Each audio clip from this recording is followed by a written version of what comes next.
in the Air Force. I was in the Air Force for 3 years, and I think you would find the last one most interesting. I was working at the recruiting center in Toronto at the time that my call came through from the squadron leader, that's same as a major, to my home, because we had no officers' mess in Toronto for the recruiting officers. And he phoned me on a Saturday, every second Saturday off, and said, I was a Section Officer Thompson, I have just received news from headquarters in Ottawa that you have been posted overseas. Well, that's like winning the lottery. I couldn't believe it. I said, you're not kidding. You wouldn't kid me, sir, would you? No, he said, this is official. You were to go overseas and be an intelligence officer, whatever that is. I said, oh my gosh. Sounded a little ominous. Anyway, I made my way to Halifax by myself. When I got there, there were 8 other section officers from across Canada, and we embarked on the Aquitania for our overseas journey, plus 2 other Brit officers who were replaced in Washington by Canadians. We had a stateroom for 2, and there were 11 of us in it. We had 3-tiered bunks, but we had our own bathroom. We couldn't all get dressed for breakfast at once. And breakfast was important because we only had 2 meals a day. Thank goodness for Hershey bars in between. We went down, it was pretty cold when we started off. I spent a lot of time on deck because I used to be awfully car sick and I was afraid of not getting enough fresh air. Then we went near the Azores. That was wonderful. The men officers could all take off their jackets and work on their suntan, but of course we couldn't. Then we went straight north to Greenock, and we landed in Scotland in Greenock, just a little port town. There was, we were given an hour or 2 off in the station, a railway station. This was after we were brought by tender to the port. And we were given a little box this big of Horlicks tablets of one sort or another, and that was all we had to eat, plus some lukewarm tea on our journey down to Bournemouth in England. We were there in Bournemouth, which was a beautiful spot to be in, and met lots of other male officers who were awaiting their postings. But we were all posted, the 9 of us, to outside London, Highgate, which was a great big mansion. And there we learned what we had to know to be intelligence officers. We had lectures most of the day, but we had our weekends off. At that time, the bombing was so slight in London that I was only in a shelter once. But of course, we always took our tin hats. So after that, we were posted to Yorkshire, to York. 3 of us went to one station. Turned out it's Linton-on-Ouse, it's still a station. And the group captain from Camp Gordon, where I was once stationed, drove me around and showed me these huge aircraft, 4-engine. This was quite a shock even to him, who was used to single-engine Harvards in training and twin-engine Cessnas. Those were the biggest aircraft we had ever seen until we were introduced to the Lancaster bomber. After a couple of days there, I was posted to a little place called Eastmore. That was called a satellite station. And typically, they expected me the next day, so I had to take a cab from York to the station. And there, the WAF officer, the senior WAF, Women's Auxiliary Air Force, they were still called, we were called Women's Division. And we became fast friends, Claire and I. She couldn't be more apologetic that I hadn't been met in York. So the next morning I went to the intelligence section and met the squadron leader from Vancouver the flight lieutenant from Toronto, and Scotty from London, England. We turned out to be a wonderful crew. I know now why the English officer was so sorry to leave, because they were a great bunch to work with, and she really didn't want to be replaced by me, which she made perfectly clear. Of course, everything was dispersed. The officers' mess was one place, the officers' mess for dining was another, the officers' quarters, the WAF officers' quarters, and we used bicycles. I had to wait a while for a bicycle, but there was one nice guy with a motorcycle that helped a bit till I got my own bicycle. Well, I found out the intelligence section was a brand new section, a brand new building. And one of the jobs we had to do was to put maps about 2 feet by 18 inches together in unison to cover a whole wall from Norway to the south, to the north of Africa. That was where the route would be shown that was the target for each night. A red line would go across and down to the aiming point. We also had to staple on little red cellular pieces to show where the aircraft were the largest, the route that the headquarters would plan. We'd usually try to avoid any of those spots, but it wasn't always possible, and besides, the Germans had mobile anti-aircraft which they could run up and down the railway lines where they thought the aiming point would be. At that time, this was 42, the winter of 42. The most prevalent aiming points were on the Ruhr or Berlin.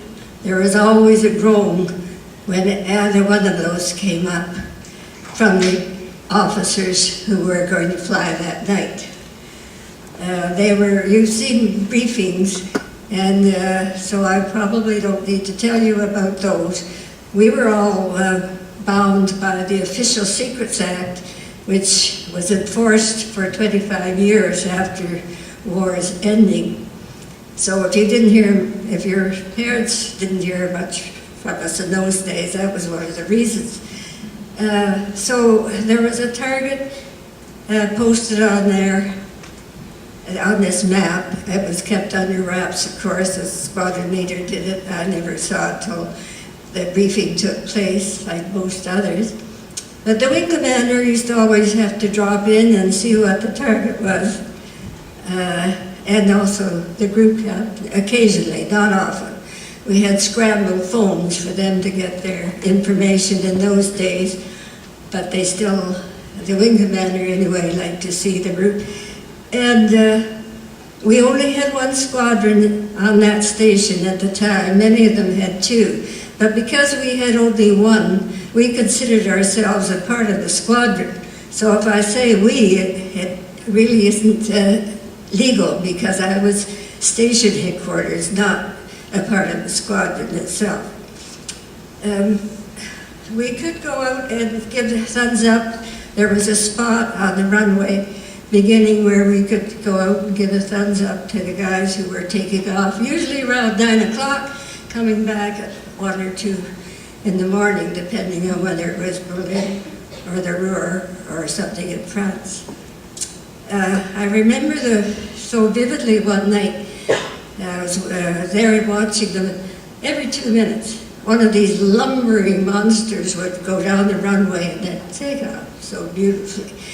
But as I was watching one night, this aircraft went down just before it should have been getting up speed. It suddenly, inexplicably, turned right, and the trees stopped toppling. They were just dropping. On the other side, if each wing had a buzzsaw on the end of it, there was a stunned silence, and then some running feet, but the other next aircraft was already coming up to go on the runway and take off. I'm afraid that pilot had a bit of explaining to do to the wing commander and the group captain, but no doubt there was some explanation. So that was one of the outstanding takeoffs that I ever saw. We did have one aircraft come back with the squadron leader. Actually, he was second in charge to the wing commander, and his crew came back, I think it was in December, 42, and he had this, they were all shot up. There were holes, I've got pictures in here, holes in the rear gunners, holes in the bomb leavers. It was a mess. But they all survived, miraculously, and came back to be photographed the next day. That was on a Lancaster. Then in February, they decided in the powers that be that we should give up all of the Lancasters and be converted to Halifax bombers. They were just the same size, but they didn't have a Rolls-Royce engine like the Lancasters did. And of course, the pilots and the crews all had to be retrained on the differences between the Lancaster and the Halifax, which meant they had to do cross-country trials to get used to the new controls. Some of them weren't happy with that, but of course they did use route training every so often, just to, if they hadn't been flying for a while. All the new crews had to do the cross-country routes and get acclimatized. So one night, it was just after dinner, the wing commander was called to the phone, and I happened to be nearby, and I saw his face. I knew something was wrong. He just got the news that that wonderful crew with the squadron leader, who are so experienced, had on a cross-country routine flight crashed at a nearby field. We were stunned. It was hard to believe. The wing commander, he was only 23 years at the age, the youngest wing commander in the Air Force at that time, had to go out and identify those bodies. It was a terrible night in the officers' mess that night. I should mention that by this time the wing commander and I were in love, and we were to be married.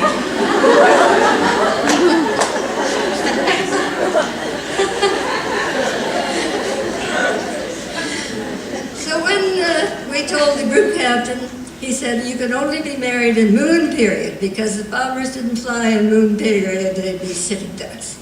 And so our wedding was arranged for March the 4th, and the group captain wanted everybody to be able to be there, so they were going to supply the food for the reception afterwards. And everybody could come that wanted to. And he wanted to make sure that they all knew that. So while we were on our honeymoon in Cornwall, we picked up a paper, and my husband read to his disgust that the bombers had been out flying without him, and in the moon period. But it seems they had just gone to do some coastal bombing and pre-invasion bombing, and they were very short flights. Aiming points were always munition factories, ball bearing factories, or things of that nature. And it was possible, with the proper information, background photographs, to plot where the bombs had fallen. And if they fell right on the target, of course, there was great celebration.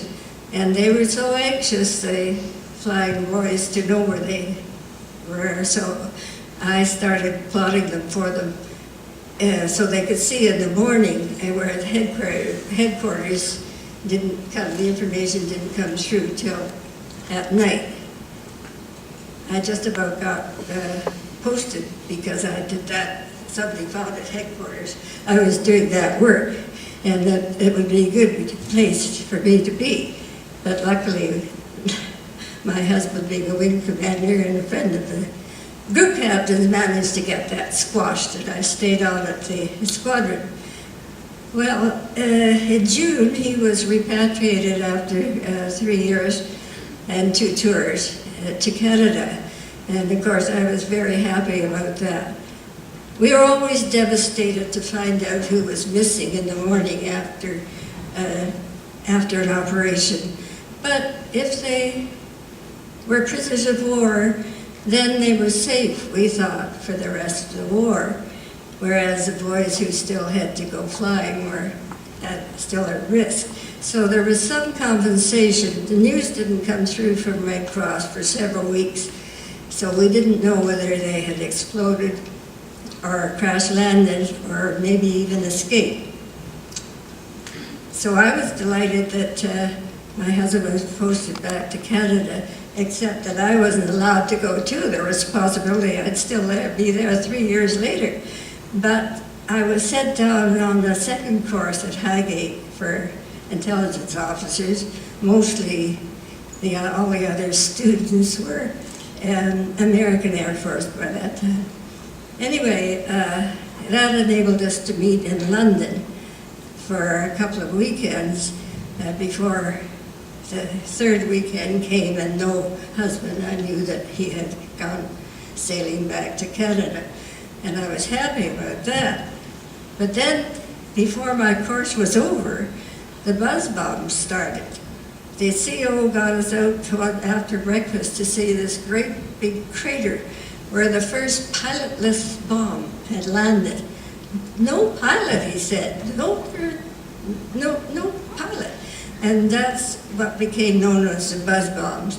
And since they became very prevalent, I remember freezing with everybody else at the corner of Trafalgar Square. And then you wait and you listen until they explode, and then you walk on. But they were getting so numerous that it was hard to keep walking. There's no use going to the shelter for them. They were too fast. They tried using guns for them at the first week, and they were thunderous. I was sure one was on the Canadian Sisters London Club where I stayed when I was alone. And I'm sure it was on the veranda. It was so loud. And we didn't have anything for our ears. We had to have tin hats as usual, but we didn't have anything for our ears. And I was glad when my posting was over and I went back to Yorkshire. Well, I found that my place had been taken by an officer who had come up from London, and I was sort of supernumerary for a while, but then a posting came through to another station where there were 2 squadrons, and I might have been doing some interrogating work there. I didn't do any interrogating work at Eastmore because we had the 3 officers that I was junior to, and just 1 squadron, it wasn't necessary. But I stayed in the briefing room, and I had one bad night after I was married when the officer came up to me, as there were very few left by that time in the briefing room, and said, "I'm shutting down the landing lights." I said, "Oh, you can't do that. The wing co isn't back yet." So he looked at me and he said, "There'll be no more planes in here tonight, ma'am." I said, "Oh." I said, "Well, he'll probably be down south of England." No, he said he should have phoned in long before this if they'd landed in the south of England. So I asked him to take me to the WAF officers' quarters, because although we had a couple of rooms in a nearby village, I didn't want to go back there alone. So I went back to the officers' quarters, not knowing whether I was a widow or not, until the morning when the phone rang. We lost 95 aircraft that night, 95 bombers, 95 times 7 at least in each. It was a terrible, terrible tragedy. In fact, there's a whole book written called The Nuremberg Raid. But of course, I was so glad that I still had a husband that I didn't even think about the statistics till later. So that was really the end of things for the bombers. to bomb the troops that were marching across Germany was very, very hazardous. It was much better work left to the small planes. And I think there was only a couple of raids that took place while I was at this other station, which was called Crofton.